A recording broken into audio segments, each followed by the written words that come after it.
আজকের রান্না হবে মাখা। গরুর মাংস, ফেসকা, আলু মাখা দিয়ে রান্না করব। মাখা রান্না কে কে খেতে পছন্দ করেন? সবজি রান্না করব শিমের বিচি, বেগুন, টমাটো দিয়ে, ছুরি শুটকি দিয়ে মাখা। সবজি মাখা রান্না করলে অনেক স্বাদ হয়। মজাদার রান্না শুরু করে ফেলছি। এদিকে গরুর মাংস, গরুর ফেসকা আমি ভালো করে ধুয়ে নিছি। ধুয়ে নেওয়ার পরে পেঁয়াজ, আদা, রসুন, টমাটো, কাঁচামরিচ, তেজপাতা, বিভিন্ন রকমের মশলা, লবণ, তেল দিয়ে মেখে ফেলছি। মেখে দিয়ে দিছি হওয়ার জন্য। গ্যাসের তাপটা আমি মিডিয়ামে রাখছি। মিডিয়ামের মধ্যে রান্না করব। যতক্ষণ গরুর মাংস থেকে পানি বের হবে না ততক্ষণ আমি কষাতে থাকবো মাংসগুলো।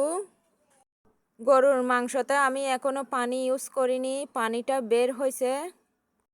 পানিটা যতক্ষণ শুকাবে না ততক্ষণ আমি কষাতে থাকবো। এদিকে আমি আলুটা দিয়ে দিলাম। আলুটাও সিদ্ধ হতে সময় লাগবে, সেজন্য আমি আলুটা দিয়ে দিলাম। অল্প পরিমাণ পানি দিছি আমি সিদ্ধ হওয়ার জন্য। এদিকে প্রায় আমার মাংসটা হয়ে আসছে, কারণ মাংসটা অনেক টাটকা ছিল, তাড়াতাড়ি হয়ে গেছে। মাংসের মধ্যে ধনে পাতাটা দিয়ে দিলাম। ধনে পাতা না দিলে তো হবে না, ধনে পাতা দিতেই হবে। অল্প আঁচের মধ্যে মাংসটা কিছুক্ষণ বসিয়ে রাখবো। কিছুক্ষণ পরে আমার মাংসটা দেখুন কালার অনেক সুন্দর আসছে। এদিকে আমি সবজিটাও রান্না করার জন্য সব তরকারি কেটে নিছি, ক্লিন করে নিছি ভালো করে।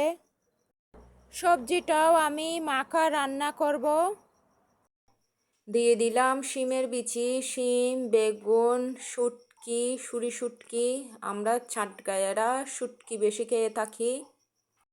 এখানে শুটকি অনেক প্রাইস হয়ে থাকে, দেশের মতো না। এদিকে সবজির মধ্যে পেঁয়াজ, টমেটো, কাঁচামরিচ দিয়ে দিলাম। কাঁচামরিচ একটু কমই দিছি, কারণ বাচ্চারা ঝালের জন্য খেতে পারে না, তাও একটু বেশি হয়ে গেছে। আমি একদমই কম দিই, আপনাদের ভাইয়া কম দিলে বলে আরও দেওয়ার জন্য, সেজন্য অল্প একটু বেশি দিছি। হলুদ, মরিচ, লবণ, তেল দিয়ে মেখে আমি হওয়ার জন্য দিয়ে দিলাম গ্যাসের মধ্যে। আমার সবজিটা বলক উঠে গেছে, ধোয়ার জন্য কোনো কিছু দেখা যাচ্ছে না। শুটকি দিয়ে সবজি রান্না কার কার পছন্দ? এদিকে সবজিতে অল্প পরিমাণ পানি দিছি একটু সিদ্ধ হওয়ার জন্য। এই দেশে বেগুন, যে কোনো বেগুন রান্না না করার আগে কালো হয়ে যায়, পানিতে ভিজিয়ে রাখলেও কালো হয়ে যায়, রান্না করলেও আরও অনেক অনেক বেশি কালো হয়ে যায়। আমাদের দেশের মতো না, সেটা এই দেশে যারা আছে তারা সবাই জানে। আমি যখন প্রথম আসছি বেগুন রান্না করছে, বেগুন কালো দেখে খেতে চাচ্ছি না, আমি বলছি এটা পচে গেছে, বলতেছে পচেনি, এই দেশে বেগুন রান্না করলে কালো হয়ে যায়। এক এক দেশে এক এক রকম, এখন সব কিছু খেতে খেতে অভ্যাস হয়ে গেছে।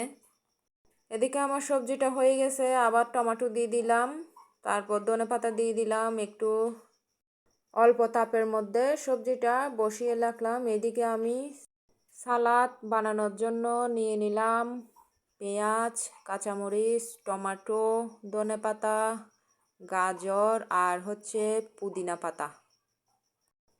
লবণ আর সরিষার তেল দিয়ে মেখে নিলাম। হয়ে গেল আমার রান্নার কাজ।